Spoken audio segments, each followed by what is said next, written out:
BJP Ayodhya की seat हार गई। बीजेपी के सपोर्टर्स इससे बहुत बड़ी हार मानती है और इसके जिम्मेदार अयोध्यावासी को ठहरा रहे। ओपोजिशंस वाले कह रहे हैं कि नहीं, अयोध्यावासी जिम्मेदार नहीं है, जिम्मेदार बीजेपी खुद है।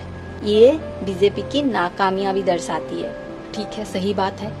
कहीं अगर हार होती है तो पार्टी को उसकी रेस्पॉन्सिबिलिटी लेनी चाहिए, ना कि आप वोटर्स को ब्लेम करो, ना कि आप वोटर्स का अपमान करो।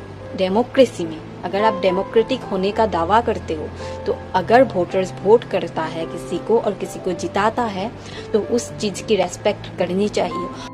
पर वही एक सवाल मेरे मन में आता है कि यही ओपोजिशन जब बीजेपी जीतती है सपोर्टर्स को अनभक्त करते हैं। अगर बीजेपी की अयोध्या सीट हारने की वजह अयोध्यावासी नहीं लेकिन बीजेपी की खुद की अयोग्यता है, तो कहीं अगर पोजीशन पार्टीज हार रहे हैं तो वहाँ पे भी हार की वजह वोटर्स नहीं, उन पार्टीज की खुद की अयोग्यता ही है। तो क्योंकि आप नहीं जीत पाए, किसी और पार्टी को जनमत मिला है, तो वो लोग अंधभक्त नहीं बन जाते।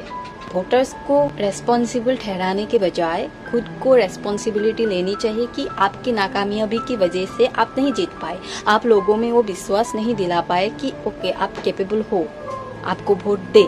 अगर आप लोगों के मन में आपके लिए विश्वास नहीं जगा पा रहे हो तो ये आपकी नाकामयाबी है। और अगर क्रिटिसाइज भी करनी होती है तो उसका एक वे होता है, एक मर्यादा होता है। अगर आपको लगता है कि वोटर्स समझ नहीं पा रहे हैं तो एक वे होता है कि आप वोटर्स को समझाओ, आप वोटर्स के बीच में खुद के लिए विश्वास जगाओ, ना कि आप उन्हें ब्लेम करो।